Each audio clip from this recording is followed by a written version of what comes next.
Hey, everybody. Welcome to another episode of Producing Out Loud. I'm here with Josh Redden in the studio in our San Francisco headquarters and joined by Chris Gear remotely.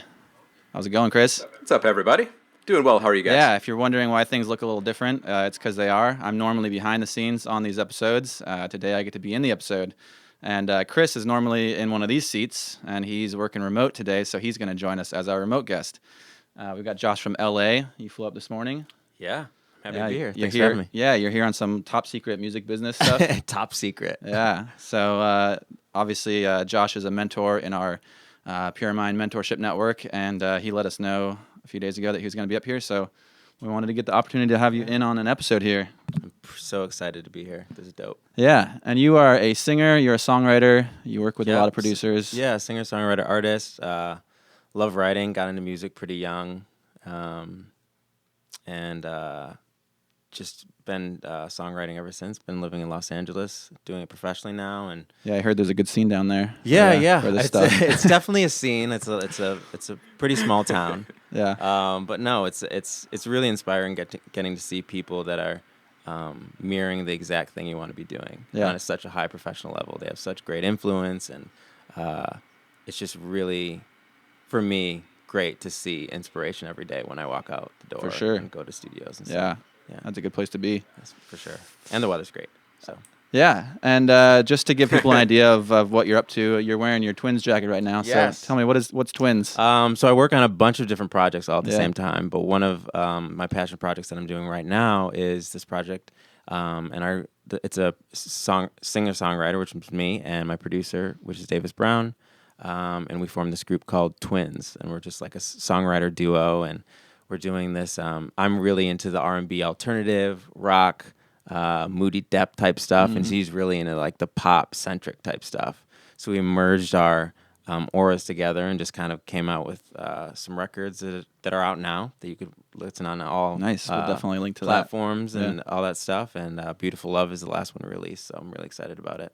Cool. Yeah. Yeah, and we, I think our relationship with you and Pyramind started with the remix contest. Is that correct? Yeah. Yeah, The remix with Jarobi Jarobi and from Tribe. yeah, Yeah. and Starita. So we had a contest a few months ago, I guess Yeah. at this point. The track was called Rules by Starita, and you were the featured singer on there. Yep. You had Jarobi from Tribe Called Quest. Yeah, which is nuts. And yeah, very nuts. And we did a pretty big remix campaign on Indaba Music. Yeah. So I wanted to throw that in there. Yeah, that was as it. well. It was so interesting to see me and Starita go back a while as just friends, brothers, and last year we just kind of grew into this. Well, the year before actually grew into this like writing team, and he's coming out with these amazing records, and it was a privilege to be able to write on his whole record and. To hear like the interpretation of other people listening to your record is totally bizarre. There was like over 200 submissions to that contest. It was nuts. Yeah. So we were like listening to it, and people just like how people basically the contest was we gave a bunch of stems of the track and the vocals, and they just got to do whatever they wanted with it. Yeah. And it was nuts just to see how people interpreted like the lyrics and like what they thought the strong points were in the song, and they just like repeated it and all that kind of stuff. So it was really nuts. Amazing talent, and it was just a really cool opportunity and perspective to see that. Yeah, and is that what is that like? Just before we get started on, I know we've got a topic in mind here. We'll get to it shortly, but like, what is that like to just like hear people recreate something totally new with your vocals? Because vocals are like unlike anything else in the production. Like they're your heart and soul, and they're like it's your body created it, and it's like something super special to you. So is it kind of scary to let that out into the world and have people just like mangle it in some ways? It's nuts. It really is nuts because like your voice is, creating audio and doing MIDI stuff and drum samples is always really, you're part of that process. But for your voice to be it, that's like who you are and your entity, right? And just to hear how people manipulated and EQ'd my voice in different ways and put different echoes on it of stuff I never usually heard on my voice was just really kind of cool. But it is kind of weird to know that a stranger is listening to you You know, and with everyone, like a stranger is like working so hard, and they know your voice sometimes better than like other producers that you're working with, because they got those stems and they really listen in a different way. So it was really, you just got to check out all the submissions. They were fantastic. Yeah. Well, that was a fun a contest. Great remix contest. It was really fun. And that track is doing really good, and nice. It was fun. It was a dope song too. So nice work. It was fun, and to get a member of Tribe Called Quest that I grow up on, they are my like spirit animals of hip hop. Right? Just right? amazing. That's huge. Yeah, amazing lyricist, and just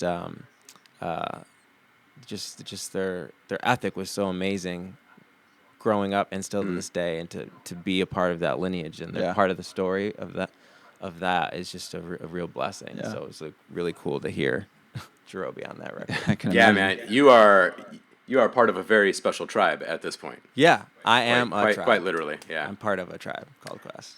Yeah, it's amazing. It's amazing. It's really neat to hear you speak about that on such a personal level. I get questions all the time about hearing my sounds in other people's music and films or games or whatever, and I don't think it really compares, as like I'm so disconnected from the stuff that I'm making that people are using in their projects. But to hear like the personal feelings associated with hearing your voice, like just messed with. It's fascinating. Yeah, it was really, really cool. But I'm always down to hear that, because it makes me challenge myself to hear what I'm producing in a different way. Because we're always so in our heads as writers, producers, artists, that we're so in the box all the time.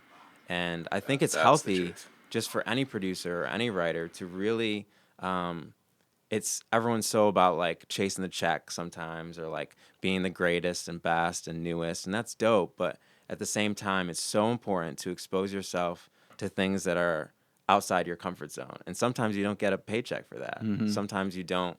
It's not the track that you may not like that track, but it fits a certain niche that people want to hear. Yeah. And it's so cool to challenge yourself in a way to like hear your voice and your production in different ways. And that's why I always encourage like that healthy collaboration. Just like keep yourself open, be humble. Like you don't know what is going to happen and or where your blessing is going to come from out of music. Be humble. Kendrick said it best. And sit down. Well, I think that's a really good segue into what we wanted to talk about today, right? Which was how producers can really talk to singer-songwriters, and not just talk, but how to communicate with them, get ideas across, work with them effectively. And you've got a lot of experience with that. Being on the singer-songwriter end of that spectrum. So I know you came prepared with a list of some good tips. I've got notes on my phone. I'm not checking my Instagram. But well, you might be, but double multitasking. So I think you've got these at least like kind of partitioned out into 3 different sort of sections, right? It's like what you can do before the collaboration process even begins to start to facilitate that process, what you can do during the creative process, and then what kind of stuff you can do after the project is over, right? And absolutely. So without further ado, what's sort of the first tip on your list here? Yeah, well, I think it's so important what you brought up is like collaboration is so key, because in this do-it-yourself mentality, so many times you think you don't need someone else, and you think you just ride so much that you think you need to do it all yourself. And the truth is, you don't need to. It's really important to know the different levels of experience, and writing your own songs and producing your own stuff and mixing it and mastering it. That's great. Do it if that's your strong suit. But you don't have to carry everything so many times. And what I really wanted to like chat about, what we all kind of like talked about, was that effort of collaboration, and how producers or anyone really could put their foot forward into collaboration. So, I mean, before you even like collaborate, be in the studio, do your own thing. The music is key. I always say music is king. Try to find your sound as best as you can. Practice your craft. Be as amazing as possible. That's like always the first thing. Like anytime someone like comes to me with a record, or I come with them with a record, I make sure it's like my absolute best. For sure. It's so easy to come out with drafts and be like, oh, it's really rough cut, but we all know like when I say rough cut, it's like it's actually the best that I have. I try to protect myself. But like, you know, put you're a brand as an artist and a producer, and take that really seriously and work on your craft. So that's always king. If anything else you don't hear, like always work on your craft. But how to like start on that collaboration is find yourself in the right environment, right? So going to networking events, places like Pyramind is amazing because there's a lot of like minds here. People have a lot of the same visions and a lot of the same dreams and goals and ethic as well. So find yourself in those environments of stimulation. Sure. And then kind of pinpointing like people that kind of vibe with you and they have that like you can have a dialogue with them and it feels healthy. And that's like a first and important thing is finding those people that are really aligned with you in the energy aspect. So go to listenings. I'm like a creep in a lot of ways. Like if I find a producer or someone in the room, I'm going to talk to them, and it's not always going to be about music. I'm just going to try to like show face, introduce myself, create a platform where I can talk more, because there's so many times where people give your business card and like, listen to my SoundCloud, and it's like so aggressive. Right. And I found that like sometimes that works, sometimes that doesn't. Right. So always be mindful of your audience and how that person is responding. Yeah. In other words, you want to basically be their friend first and give them a Yeah, reason I to mean, want to if like you're what you're cool, doing. Yeah. People want to chill with you regardless. Right.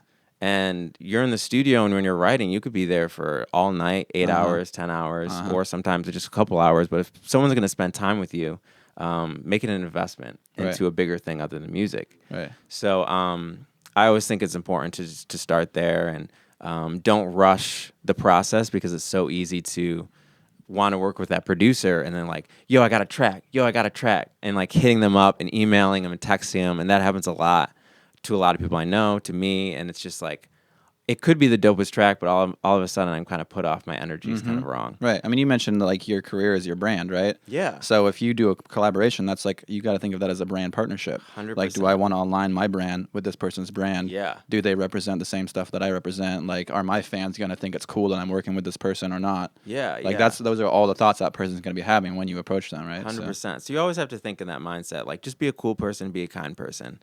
So that was one thing. Going to those like events and before you even like kind of pitching your stuff, I always find people are really sloppy with how they pitch their music and stuff. So they'll give me like a link I have to download, and it's just like weird, but I'm always on my phone, or like they don't explain enough, or like their SoundCloud's kind of whack. Like, I don't know, like you just have to be cognizant of what you're presenting to other people and be as fluid as possible. Like, oh, here's a link, a SoundCloud link, also a downloadable thing if you want, like an MP3. Yeah. All these kind of different avenues. Like, I don't want to go to Dropbox and do all this kind of stuff. Right. Like, make it as easy as possible for the person you collaborate with to say yes. That's what I always say. Yeah. Like, that person, whether it's a client or a friend, you want to pitch it as easy as possible. So they're like, hey, here's my project. I'm thinking of releasing it this date. I have X and Y budget, or there's no budget, but da-da-da-da. Like, being really transparent in how you're like pitching your stuff is so helpful, because right off the bat, they like, okay, this is not a paid gig, or this is a paid gig, or I align with this kind of sound. For sure. It's so much more easier to kind of connect with. Yeah. So you're sort of saying like you have to almost think about their questions in advance and like answer the questions that you think they're gonna ask in their head. Like, like, is it paid? Like, let them know up front. Like, give as much information as possible about the project. And that's my style. And you don't have to come out with that right off the bat, because that could be overwhelming. So kind of just like, the initial introduction is always key. Developing a good repertoire with that producer, writer, artist, whatever that person that you're trying to connect with is, have that good repertoire, and then finding the balance of like, okay, hey, I would love to pitch a project to you. And like, when you say that, great. Then you exchange the emails. Then you open the door for that conversation. Just kind of like giving like layers to the conversation so it leads to where you want to go. Because it's kind of like it's not manipulation of the conversation, but you know where you want to end up. It's just kind of like, how do I get there? It's proactive. Yeah, it's proactive. Like, why are you, because like in LA and New York, like everything's so fast. Like, what do you want to do? Why are you working? Like, what are you working on right now? How do I get your link? Like, you just have to like, everything's so quick. So the more prepared you are as developing yourself as a brand and business, and everything looks good, and like your social networks look nice, or however you want to be interpreted, that it's coming across. Right. Or, your email is not like, like Snow Bunnies 27. Like, just try to be as professional as possible. It's like it's so basic, but it's so funny. I get some things that are like some emails and just like all these kind of things. It just feels like automatically off. Yeah. When I see like the Facebook posts that they have, and it's just like really political or just really aggressive, and it's just like, I don't want to align with that, because that's not, you don't know, like, and that's a whole nother conversation in itself. But like aligning with yourself, especially with artists, because they're so in tap with emotions and thoughts, that you really have to be cognizant of what the thoughts and emotions that you're putting out, because that alignment may not happen. Yeah. So that's always important to me personally, but I know a lot of other people as well. But Right. I know Jeff Straw has made the point a couple of times on these episodes, talking about like socials and stuff, is like the number one key is to be consistent across all your socials. Like have consistent imagery, consistent like you know language and branding everywhere. Like whether it's SoundCloud or Facebook or Instagram or your email address, even like have it be one consistent brand across everything. And and this is definitely, it's not off the beat of the collaboration thing, but it's so important of the social network thing, is like how I got started, and what I'm still doing is a lot of the work that I get is through social networks. Like I'll see someone's in the studio and I see they're with that person, and I'm like, oh, you're with that person, let me hit that person. Like it's not like you just have to get it. And like I when I'm on Instagram or Facebook, like it's not me being distracted all the time. It's literally me like looking for work, and like if someone posts a new record, I'm like, yo, dope, if you need a background singer. That's how I started, like doing background vocals and stuff. Like be humble. Like even on the big people, like a lot of people that I work with now, I was like, in the beginning I was like, yo, could I be your like background singer if you need background vocals? Because that's a good entry. Like, well, I always need background vocals, you know, like, or like some lead line that's not really the lead. And that's like that was just kind of my thing. And then all of a sudden, when they give me the track, I do the backing vocals and arrangements, and like maybe I do like a lead line, and just throw that in there. Like, oh, this is kind of my idea, you know, just like opening the door for that creativity is always a thing. But like with social media, like a lot of the money and like the influence and the jobs I got from there, people posted like, hey, I have this last minute gig or whatever, and it may only be a couple $100, but like I know the bass player is working with this guy. Like you just have to just want it, and like just expose yourself to as much music as possible. Sure, yeah. And you brought up a good point there too. It's like sometimes you take on a gig and it's not just about the dollar amount that you're going to get, but like what's some networking I might get out of this, or some other opportunities, you know? That's huge. Because so many people like, well, what am I getting right now? And I'm like, like my relationships I don't always see as immediate. Like I'm not going to get an immediate response, right? Like my bank account's not going to be full right away. But what I know is like I trust your talent, and like the stuff that I hear, whether you're working with an artist or producer, is dope. And if it's not amazing right now, I could see the potential that you have. So in 5 years, 10 years, like I want to develop my brand somewhere along the line. Greatness is going to align, right? Like you'll see all these amazing people like Gaga with Beyonce, but like they're totally two different sectors of the road in terms of style and all that kind of stuff. But they merged in that fact where like they're ready to match, because that they're at the same level. And you never know who's going to come up to your level or where you're going to go up to a certain level. So always keep those connections like lubricated, and just like really challenge yourself to be humble to the process, because we're not all, you know, DJ Khaled right now, and we don't have no one really cares about you right off the bat. Like you have like a couple hundred followers, that's cool, but like you just have to know, like even though your music is great, you always have something to learn, and everyone has something to learn and contribute to the music community. Yeah, man, I love everything you're saying right now. This is great.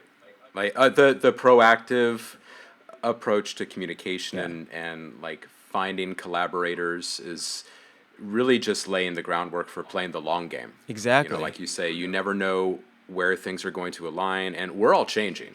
Like someone might be into genre X this year, and they might be producing genre Y next year. Yeah. You know, and who knows what kind of music is going to be birthed into this universe in the next few years that we don't even know about right now. So, you know, I just love everything that you're saying about, you know, taking the time to kind of gently and subtly cyber stalk people to understand like what they're doing outside of the conversations with you, putting forth the best foot to like have really pleasant and friendly conversations up front with them initially instead of just business conversations, and taking the time to invest in community.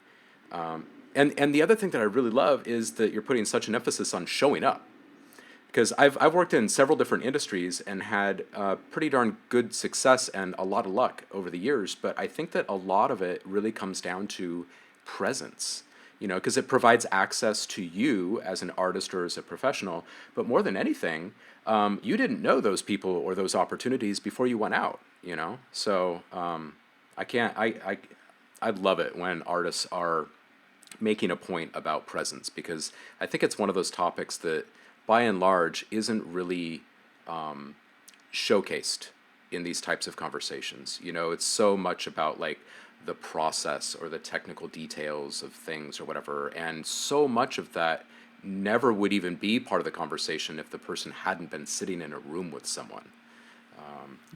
Even on that note, I know people that show up way too much and should be working on their craft too.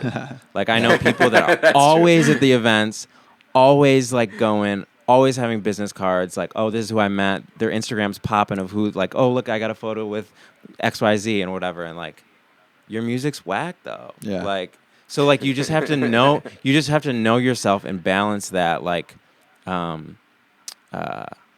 being out all the time. Gotta be real. Yeah. Sometimes you have to skip events because you're like, hey, this cloud of inspiration's over me. I need to write this song. I have a deadline, or like all this kind of stuff or whatever. But just be cognizant of both sides. Yeah. Like be out, but like I'm not preaching to you to like go to every networking event, because that's not the key. Because once you network with these people and they're like, oh, what do you got? Yeah. And then you're like, oh, well, I haven't worked on music for a couple weeks. Yeah. And you're like, oh, okay, cool. Well, get at me, you know? It's almost like you need like a sounding board to like have someone say, hey, tell me, like, what do I need to do? Do I need to go like woodshed in the studio for a year, or like am I at a level where I can get out there and start networking? And the funny thing is, with this whole conversation, parts of it could be very true to someone, and it could be the total opposite for someone else. With every piece of advice that you get, take it with a grain of salt, right? Because your path is not my path, and my music path is totally different, and I would not recommend for other people, because I was kind of like everywhere. Like I was a mess. I didn't know what I wanted to do. I was writing, producing, mixing my own stuff, but I didn't know Pro Tools at all, and like that was cool for me then. But like now, like I just really just like kind of sculpted my craft of songwriting and vocals. But like I don't think as much advice as you get, and it's always a different color, like work hard, show up, meet people. Like that's it. Yeah. In that sense. So that's step one. Yeah, that's step one. So what other things I write? We hit a lot of things. So that was the before it. So what were we talking about before? Oh, what I always. So you're talking with a person, they love it, they're into it. Don't be afraid to talk business when it comes before even hitting a note or getting in the studio. If you're a novice, if you're more like green and like you're a student and you're doing kind of stuff like that, cool. You can get in the studio, whatever. But when you're building yourself as a brand and that kind of stuff, you have to have those kind of like soft agreements when you go into it. Like, hey, we're going to the studio 50-50 on this song. Great, cool. It's like a soft agreement. Like that's what's going on because so many times people like after the fact, like, oh, I wrote this entire song. I deserve 100%. Right. Like, but I produced it and I was like, I did the bass line that correlates with the melody you did. But like, there's so many things like, it's just a mess. I've been in so many things that like, well, you didn't really write that lyric, and like they fight for their percentage. Mm-hmm. And if it's just like, it's easy when it's like two people or a couple people, and open that off at the beginning. Like, hey, everything I do, I split it even. Yeah. Are we cool with that? Great. Have it on email or a text or something where you have that shown, or like, I don't make people sign anything if I kind of know them. Yeah. If it's like a friend thing, but if it's a client, totally different. For sure. But yeah, have that up front because everyone's so nervous about like, oh, I don't want to bring up business. Well, you are a business. Like you can't separate your artist. Like, how are you gonna like Jay-Z, Dr. Dre? Like they have production companies, they have studios, they have writers. They're a brand. Like their name is a brand, and they can't separate themselves from what a business is because their name is a business. Therefore, they are a business. Yeah. So if you want to. But I'm thinking that way. Like some people don't think that way. Like I just want to make music, and that's cool, and they're awesome at what they're doing too. But if you really want to get into it on a serious level, take yourself seriously and challenge yourself being a business person. Yeah, and I mean, here's the flip side of that too. Is like if you start that conversation and someone's really turned off by that, is that the person you want to be working with? Exactly. I always say that too. Like, you know, if someone's like, oh, offended, like, oh, well, I want to do it. Like, well, all right, cool. Well, get at me. Yeah. Because then those are the type of people in the end could like be very manipulative, or they don't know themselves yet, and that's cool too. But let them figure themselves out. Because if you're still, we're always evolving as artists and writers and producers, and we're always constantly finding ourselves. And sometimes you don't need that slack of someone finding themselves. Like let me do my thing, you do your thing, and maybe in a year we'll click. Yeah. That doesn't mean you have to cut that person off, because I always see people like, oh no, we're not, we're good, and like. Like you don't have to be rude about it. Just be like, you know what? Let's circle back. Yeah. Or like, oh, let's go grab a drink, or let's go do coffee and like chill. I want to hear about your music vibes. I have a lot on my plate. We're not aligned right now, but who knows what could happen. Right. But don't burn that bridge. Yeah, right? it's like it's so funny that we watch all these shows on TV, and it's all about manipulating the next person, and just crazy stuff, like fighting to get your coin, and like doing all this like crazy hood rat stuff. And I'm like, you don't have to do none of that. Like, in the end of the day, like, just be a good worker and person, and show up, and like.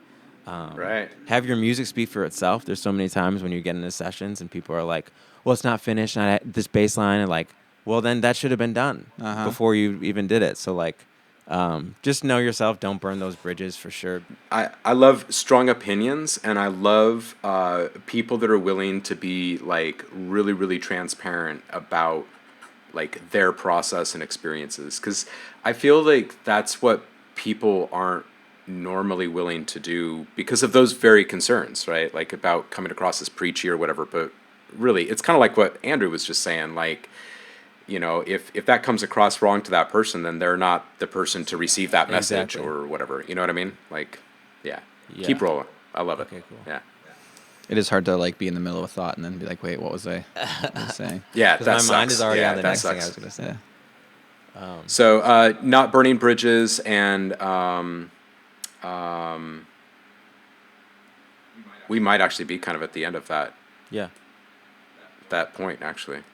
Yeah, just don't burn bridges. What about be a good person? Yeah, and your name is a business. So what about the art versus the business in that conversation? Like, what about how do you handle yourself differently when you're talking with a client that really needs to be in business-centric conversation mode versus maybe someone within your production community that you have ties to or something, and you're just rapping as artists? Yeah. Right. That's a huge thing for me, because like when I first started as an artist, I was so in my artist mindset, and I think everyone could resonate with that point of being like in their artist mind. Yep. And that's so good for you, and like continue to be in that artist mind. But as you grow and you evolve and your art is become a business and you're getting money on it and there's contracts on the table and there's studio time rented and there's talent coming in and it's hourly and all these kind of things, you really have to put pressure on yourself to operate at a quicker level than what you're used to. Because I've seen so many artists like, oh, I'm taking like a month off and just gonna write and do all that kind of stuff. And you have the power to choose that. But in a lot of the clients that you get, they might not be into that. They're like, hey, I have a 24-hour turnaround. I need this, this, this, this. Can you do it? Yes, no.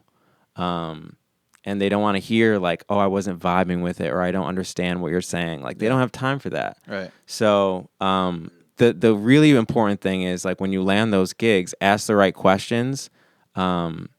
Is huge. Like when producers like come to me, I love when they're like, here's the BPM, here's the key, here's the MP3, here's the downloadable thing. I have all the stems printed out if you want me to take anything out, because sometimes that's easy for a songwriter to do, but they like conduct themselves as their business. Like I got XYZ, what do you need? Like I'm answering your questions before you even answering them.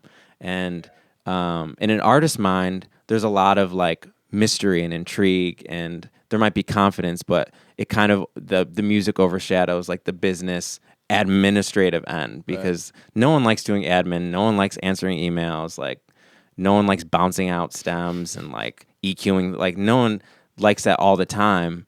They like being in their head and like working on the music, and I'm speaking subjectively. Some people like doing that. God bless you. But me, I'm just not. I don't like doing admin type stuff. So like the quicker you as a business have it all together, I could operate better, because you got it together. Now that I got it together, and I see that you're a businessman and you're like, this is how I'm going to promote it. This is what I'm going to do. This is like the avenue. This is the dates. I need this by then. I will get revisions. Like people that work like that, like some people are off put by it, but I'm just so inspired by it, because I'm like, wow, you take your stuff seriously. Like this is not a game. Yeah. When you're putting money on the table, it's not, you're not gambling someone else's money. You're gambling your time and your efforts and money. And it's just worth it when you get these people that, especially when you get talented people in the room. Like, I'm not trying to waste none of your guys' time. Mm-hmm. Here's the theme that I have. Here's 2 to 3 references of the bass line licks that I have. I don't want it too groovy. I want it more melodic going with it. Like saying what I like makes it so much easier for like the clients that come in, or like the producers that I'm working with. Like, oh, you like those kind of drums. Right. Like being really distinct and clear and concise of what you like and what you want the track to be. Because there's a lot of people sometimes too that like, hey, I just want to see how you vibe with this, and I'm cool with that too. But like, I vibe with it. Yeah. Like that's my answer. Like, what do you want? Do you want like, what kind of vocal do you want on it? Do you want it to be like anthemic type thing, Ariana Grande, like soulful R&B? Do you want Amigos, like trap, like bop bop bop, like rhythmic type melody? Like, what do you hear? Because the back and forth is gonna take so much longer, and like, so like knowing if your client isn't doing that for you, you do that for you beforehand, because you'll one email could save you literally like weeks of work and revisions. Like, so it's just clarity. Right? Yeah, just really being clarity, clear. Right. Yeah, so you can get the mental headspace to deliver what they're looking for. Exactly. And people always told me like, be clear, concise, but like, what does it actually mean? So like, like those exacts, like kind of like reference material, like reference material, and like, why do you like that? And if I get a track back from you, what do you specifically don't like? Or like, like what work, like give me something to work off of. Yeah. I mean, the beautiful thing about music is that there's infinite variations on what you so can do. Many variations. So the less clear somebody is, the more like they could have this thing in their head, but they don't communicate it to you.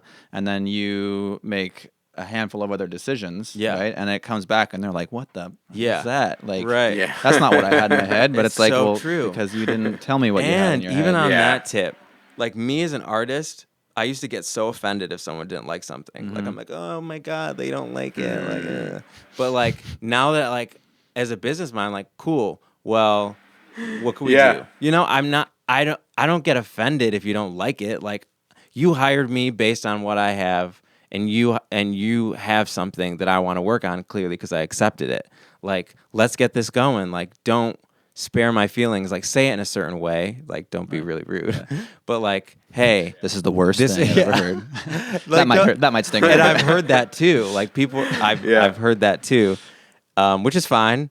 But yeah, like they're like, oh, this chorus, it's interesting, but let's lean more toward more pop and like more simple melodies and stuff like that. Right. And that always helps me. I'm like, cool. They're just not passive on what they like. They really want to be a part of the process. Right. And that's always really important to me. But like, as an artist versus a brand, like artist, you can be moody, you can be offended.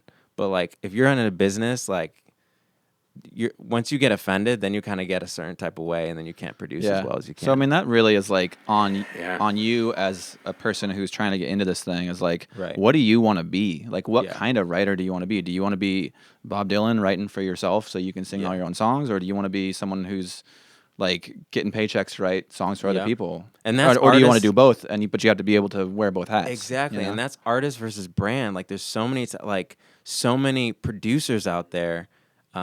Or artists out there that you don't even know what they're doing. Like, they have so many different projects. Like Lupe Fiasco is Lupe Fiasco, but he has like his other projects. And like Kevin Garrett is writing for himself, but he's also doing stuff for Beyonce. Like, don't narrow your identity so quickly being an artist.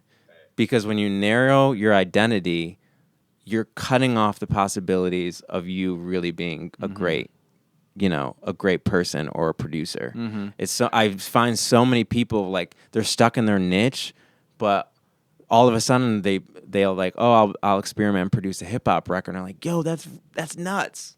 And like if you like conceal yourself and strict yourself by an identity, you'll get defined by that, and you won't get the work that you may not even know you like. Yeah. You are putting bookends on your future. Yeah. Yep. It's so like, oh, I do indie alternative. And I'm like, okay, I don't know what that means exactly. Yeah. But indie alternative is like huge, but like, cool. Well, I'm working on this rap record. I'm trying to do a rap hook, so you might not help. You know what I mean? But like, hey, I mean, I write everything. My artist stuff, like I always say, how I tell people when I work on music, like, oh, I see you're doing this. Like, yeah, well, my own artist stuff, that's more R&B and alternative. But I like writing pop, and I do tropical house as well, and I'm working on this project that is just primarily like 90s hip hop style. So they show like the versatility, but you also tell them the specifics of what you like. So cuz never go away from what you like. If you like a certain brand of music, don't hide that from people. But also when you're a business, you have to also say, "Hey, I can do this as well." I mean, think of it like a graphic designer. Like, you know, they probably, paint and draw in their spare time. They have inspiration that they draw on and put stuff out for their own creative output. But, they've also got a portfolio, and they say like, I can do stuff like, tech companies or like whatever kind of company you want. Like I can do all this design work for you.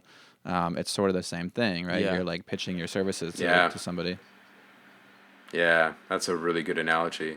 I have clients ask me all the time, like, so what kind of stuff do you prefer to work on? And I avoid the genre or platform question entirely, 100% of the time. And I just say, I prefer to work on projects where there's passion, creativity, and a challenge. Like, if you're not passionate about what you're working on, I'm not sure that I'm the right guy for you. Well, and wobbling bases. We can have wobbling bases. We can have differences of opinions, or we can have different areas of expertise, or we may be communicating in different directions, and we may not be that clear with one another every single conversation. But if we're aligning on the levels of passion and innovation, then I'm going to rise to the challenge. And so are they, most likely, right? So I try to avoid the conversation of like genre and whatnot entirely. Because at the end of the day, it really just is art. And if one person is the person with the vision, then they should be able to get you there eventually, right? Even if communication is a struggle, at least you're working with the right person. 100%. Yeah. And I'm gonna even play Yeah. devil's advocate because, like, I will like. There's a lot of times when I want to operate on like the creative and like passionate people, but like I need to pay my rent. Like that's just what it's got to do. Like I got to pay like my student loans, and, like doing all this stuff. Like when it comes down to like piecemealing like yourself as a business, there's a lot of times. Sometimes you don't even have the luxury of choosing of all the time. Yeah. If you're really gonna get into the music game, there's a lot of times right. that like I don't fit with this person. I don't want to be in the same room as this person, but they're paying coin. Here we go. And I just have to swallow this and just write this record. Yeah. And it's a job, right? Yeah. We all have jobs, or not. Some people have 9 to 5s or like doing stuff, and there's like that person you don't want to work with, but you have to. It's just what it's got to do. Uh-huh. And who are you to sometimes you're just like, oh crap. Well, this is how it's got to be. You know what I mean? So, Yeah. I mean, and I'm in the same way too. Now I'm more into the alignment of like, I gotta rock with you a little bit more than what we do. Like you're kind of disrespectful or whatever. Yeah. But yeah, there's some times where you just have to like bite the bullet and just work with people that, even like being younger, like, hey, I have to make a little bit of. I'm just being like really real, because there's times where like I don't want to do this, but you know I have to pay my rent. Yeah. I'm imagining that scenario going off at someone's like 9 to 5. They're like, I don't really vibe with this guy in the meeting next to me. And yeah, like, I don't really want to email. Like, why are you? So I'm just going to bounce. You guys can fill me in on what I and missed later. as artists, we have such a privilege of being able to really say how we feel when we're working with people. Yeah. And like, don't take that for advantage. Like, it's such a privilege to be like, oh, like I want to work with someone who's passionate or like talented. Like, but there's a lot of times when you're working, like people who have those 9 to 5s, like that person's not talented, but they're in a better position than I have. They're like the director of the company, but like they don't know how to do this or this, but like they're in a weird way you're superior, and you have to like figure out how to communicate. How do you work with people that are tough? How can you inspire passion in people that don't have passion? Yeah. So just like you and embodying what you want to see in other people. Yeah. Like if you get excited about the record and they're like, because I've been working with people that are like, I don't really like this. I'm like, dude, this track is nuts. Like these drums and this bass, and they're like, oh, well, I was kind of doing that, and then they get excited. Like, we're all about. I need to be the biggest fan of you. Yeah. And you need to be a fan of me. And if I see you're kind of like dragging your feet a little bit, like let's pick this up. The track might not be amazing, but I'll find something that's really good, and then let's keep it going. Yeah. Yeah. For real. So where are we at in this list? We're I like how everything's kind of like weaving in and out, and like we're doing it's sort of like what's the Miles Davis record where they're like no one takes a solo, they're just kind of soloing on like 22-minute songs, and it's just like a solo the whole time, everyone's going, and it's all like weaving. Yeah. Anyway, I'm listening to a lot of Miles Davis. So we've got everything on our list except for the mention of an upcoming release and. Did we hit like the tips on? advice. Did we hit the tips for the producer working with a singer during the collaboration and after? I want to make sure you had like a sort of like a premeditated list. So I just want to make sure we hit them all. Yeah. Let's see. We kind of like hit a lot of this. Yeah, I feel like we probably just naturally kind of touched on everything there. I think so. Because we kind of hit like business stuff. Yeah. Creative stuff. Yeah. Right on. I'm happy. Yeah, dude, this has been a fantastic conversation. Oh, good. I Yeah, say. I'm enjoying this because it's in so my glad you mind. made Like this I'm like learning so much every day by like working with someone new, and like different people. How they work is sometimes so different. Like, For sure. I've been into some studio sessions where they literally like smoke weed, drink for 5 hours, and I'm just sitting there, and all of a sudden they're like watching YouTube clips, and all of a sudden they go in the booth, and it's like, oh my God, like what just happened? Yeah. Or like they'll do a bass line that interprets the entire song. Like they lay it down, automatically a drummer's on it. Like it all goes. Inspiration. Like you can't even on the business side, as much as you force it, like you have to know that like you have to balance. Like sometimes forcing things is good, but like there's a balance of like, okay, let me sit on this overnight. Yeah. You know? But it's just Totally agree. it's just nuts. Yeah, when the magic is ready to happen, it's ready to happen. Yeah, and you I got to be there for and it. it's so funny, like for me personally, and I don't know how a lot of other people write, but I feel it coming. Like I'll Yes. say someone will send me a record, and that's why like side note, like if you're a producer and your songwriter as like, hey, could you send me this 10 BPM faster? Try to send it as quick as possible. That's just for me. Or like, oh, send this without this lead line. Yeah. Or take out the Yeah. drums. Like like great, but like sometimes when you get those texts, like I have 5-10 minutes. There's this cloud of inspiration over me.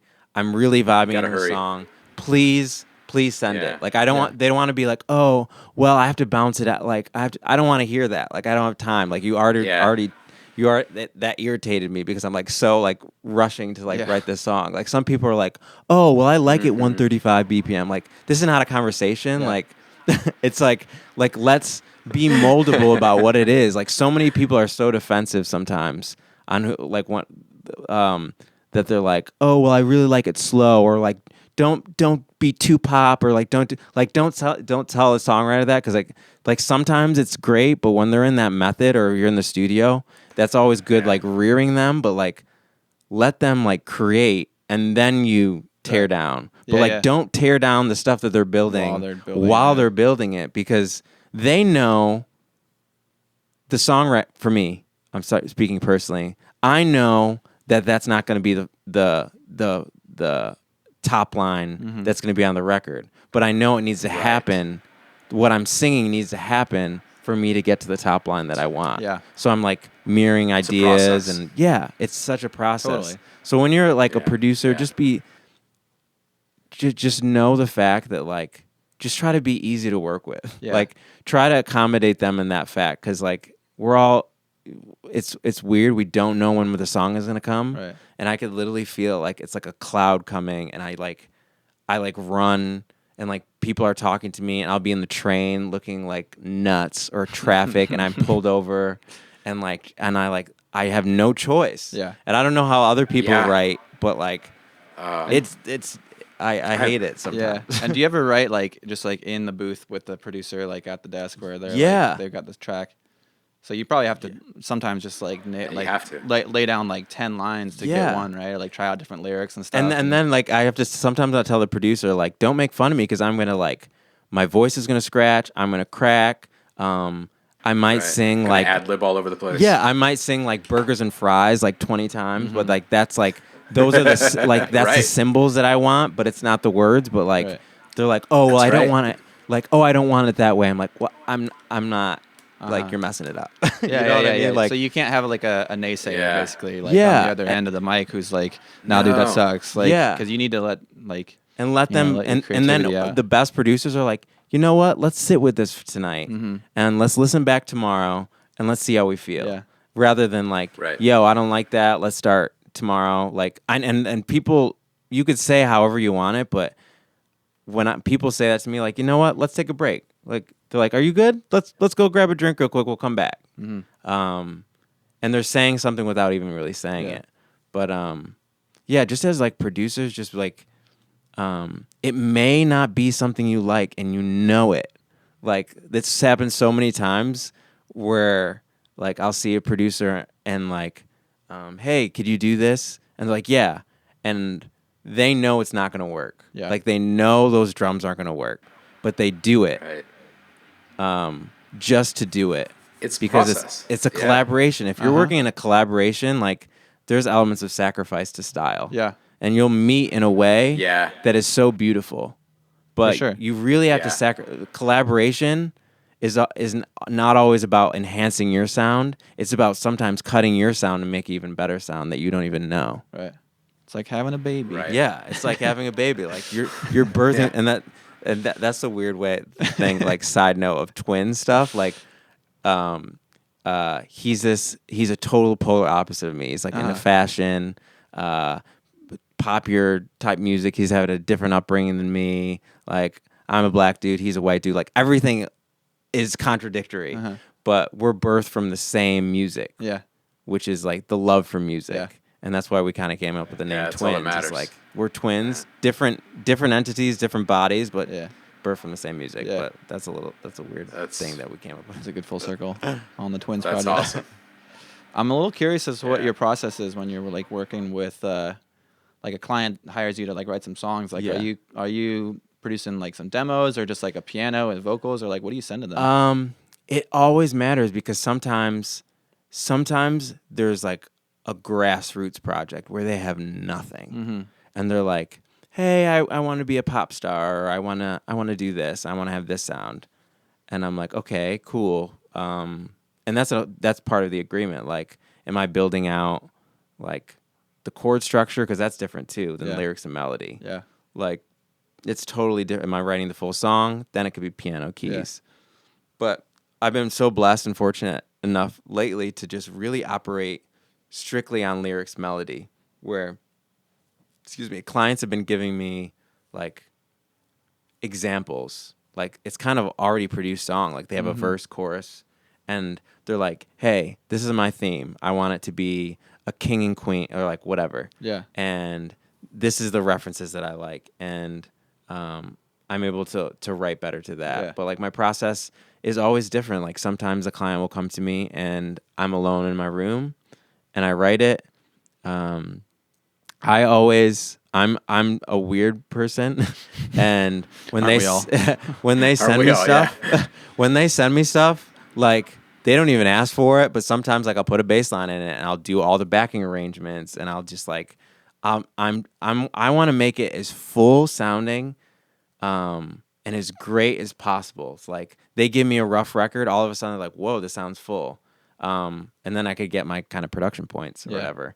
But they're like, hey, I don't like any of that. That's cool too. But I want to be like, they hear everything that I do. Yeah. But that's me. Some clients don't like that, and that's fine too. And some people just like, oh, I'm just hired lyrics melody. Right. That's cool too. But I have so many layers of interest. Like I love production and executive producing and background arranging and doing all that stuff. So like I don't want to limit myself. So I make sure people know that like I do more than that. But like my process is like sometimes I do that and it'll take me an hour to write it, but I usually will like mix it and like sit with it for a little bit and then send it to them. Other times if I'm in the studio with them, we just like try to have a good time. Nice. Like turn up the music. Yeah. We like dance to it. Like, oh, I see the music video being this. Like just like trying to like stimulate our senses, because I'm very visual. And I get inspired and like, oh, let's listen to this reference track that just sounds kind of like it.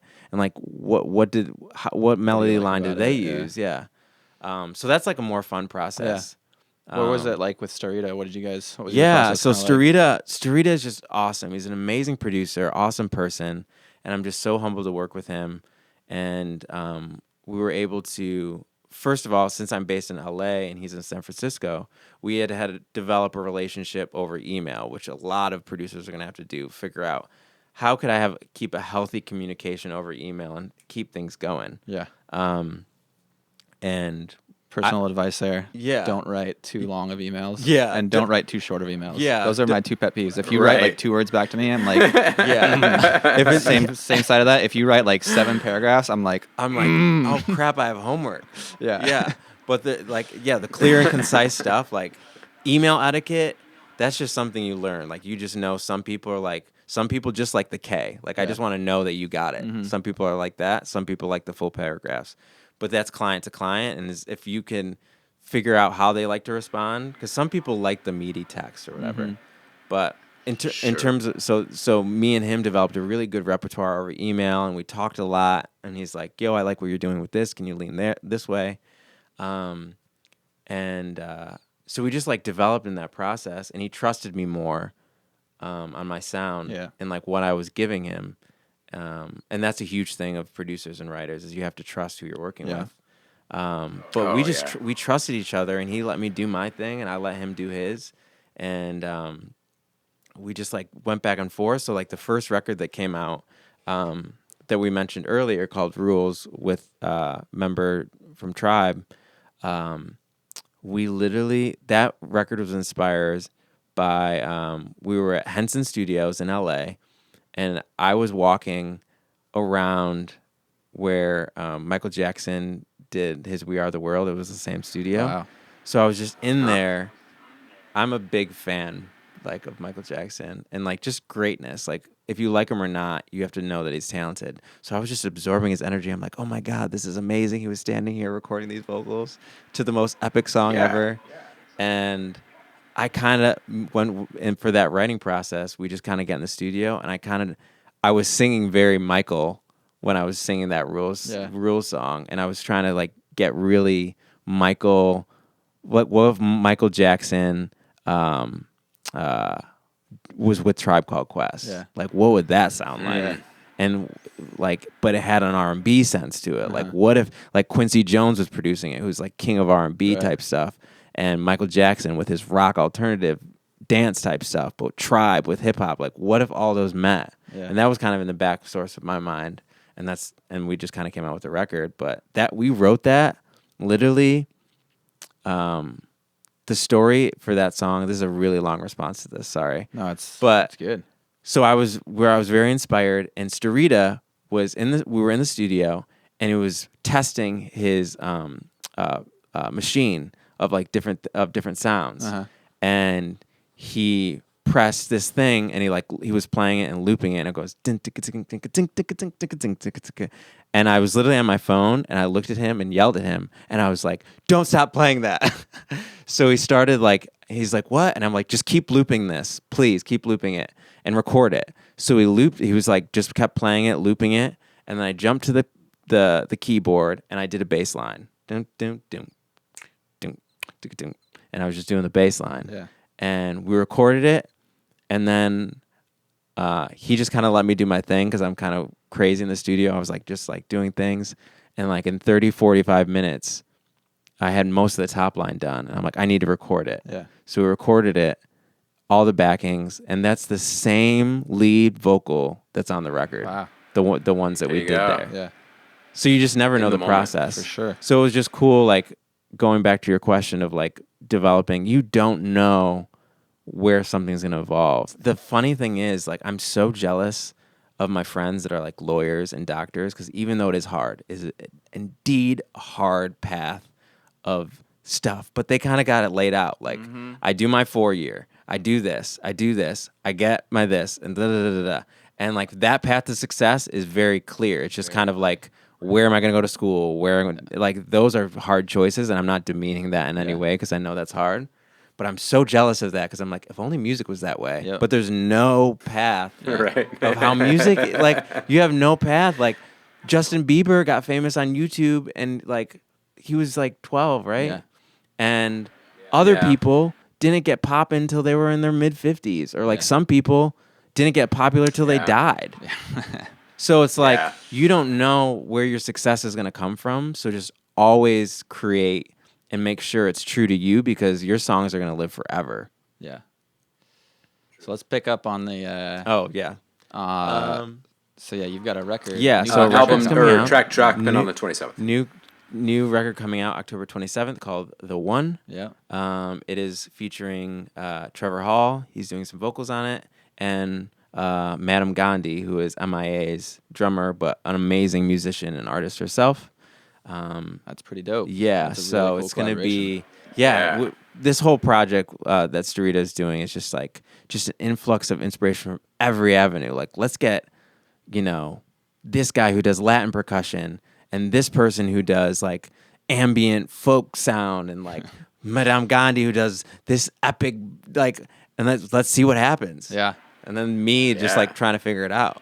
So it's nuts. But yeah, that's coming out. Nice. I'm really excited about it. It's mainly me as a feature. I'm doing the vocals, the lead Cool. feature. So that's pretty exciting for me too. That is exciting. Yeah. Man. Yeah. It's a really cool track. Well, we're coming up towards the end of this episode here. We're almost running out of time. I think before we sign off, you're obviously a mentor in this network. Yes. Anybody out there on the web can book you for some one-on-one time if they Yeah. like what you had to say today. You had some really cool insights and opinions on creative workflows and everything. So, what does that kind of thing look like if somebody comes to you and says, "Hey, I'm a beginner," like, I guess just like what kind of advice do you have for anyone who's out there who's starting? And then if someone comes to you and approaches you with some questions, like what kind of stuff are you going to be working on? Yeah, with them? I mean, the first thing I feel like rewind and like watch this entire podcast and you'll know. But like a couple of things that always fascinate with me with like if a mentee came to me or like if I was lucky enough to be chosen as their mentor is I want to be part of their story, and for them to come to me, I'm honored on that. Yeah. You know? And I think it's a real privilege to be able for people to choose you to do music with, because it's such a sensitive job that we have. But I mean, kind of like stuff that always would look good to me is like, yeah, if you're clear and concise and like what you want, or clear and concise that you don't even know what you want, but you know you want to work hard on it. Yeah. I'm fine with that. Yeah. Just coming with enthusiasm and integrity is always great. If you're excited about your project and excitement, like I'll catch it from you. You know what I mean? Yeah. If you're excited about the project, and it could be so bad, but like makes me question myself, because like, wow, they're really excited about it. Maybe it's really good. But in that element, be excited about the stuff that you're coming out with, or what you're working on, and be excited about the process. Music is fun. It's always going to be fun. It's an amazing thing to do when you like start paying your rent and like buying things based off of your music. Like I wrote a song and I was able to do this, and it's so you're so able to do it. So I think just being excited, as clear and concise and professional as possible is always great. And you don't have to have the same style as me. Like everyone's like, oh, well, I'm not pop or alternative, and that doesn't have to be the case. Like sometimes it's better to know things that you don't know or like you're not comfortable with, because like all of a sudden your sounds change. Right. It's like on The Voice. Sometimes the hip hop guy chooses the country singer. Yeah, sometimes yeah. Vice versa, you know? So like you don't like I'm 100% into that, and like challenge yourself, and I'm so open to hearing people's records and seeing what people are working on, because the sound is changing like every second. So yeah, just come with me with like good stuff, and I'm always open, and I'm humble enough to know like, hey, I know I would love to mentor you, but I know even someone crazy that would fit perfect with you. I'm humble enough to know that like I want the best out of your experience and other people's musicians' experience, that like, hey, you guys need to link up, because like what you guys are working on is so crazy. Yeah. And I'll contribute for sure. Right. But right. just know that you'll get that honesty when you're working with me, because I don't have time for like for it. If I know like, man, this person you would click with them. And it's weird that I'm advertising to other people, but like that's just who I am. I try to be cool with it. Like, I want to help you succeed in that way. Yeah. I mean, that's part of why you're in the family, right? I mean, this is a profound point of access for people that are wanting to learn, because, you know, one of the biggest challenges about learning, especially in the beginning, is you don't know what you don't know yet, and you don't know what you'll need to know, you know, just a couple years from now or something. And you can't forecast those things without stepping outside of whatever box you're in, or whatever lane you're on, or whatever analogy you want to use. It's more about finding someone that's willing to be completely transparent and also vulnerable, even though they might be decades ahead of you in experience or something like that in the industry. What they're sharing with you is unfiltered, without an agenda. And it's really trying to push you forward as an artist and as a professional, but more importantly as a human, right? Because as we've touched on many times in this episode alone, like it's all about relationships and presence and following through and being genuine, and getting one step ahead of yourself even, right? Because you really don't know what's going to come next. So you really can't make these assumptions, and you can't put on these blinders, and you can't discount opportunities. So yeah, I couldn't recommend Josh more for these. So Nice. Get out there and Well, I think that's a good sign off, unless anybody has any further wrap up points. But I know I'm good on that front. No, Chris, I any last thoughts? appreciate you guys having me. This is great. Great. Well, this has Yeah, been great episode, another guys. fantastic episode of Producing Out Loud. If you guys or girls out there, either watching on YouTube or listening on iTunes, have any recommendations or questions or thoughts for future episodes, you can either leave a comment on YouTube or you can email us at producingoutloud@pyramind.com. I should know. I'm the one that set that up. You got it. That's the one. producingoutloud@pyramind.com. You can send those. They'll go directly to me. So send us your episode ideas, whatever. Have any questions, either that or find us on the Mentorship Network. That's pyramind.com/mentorship. All right. Until next time, thanks, folks, for listening. Cheers. If you're a music producer, subscribe to our channel and stay up to date on the latest Pyramind tutorial videos, track breakdowns, elite sessions, and more. Visit us at pyramind.com.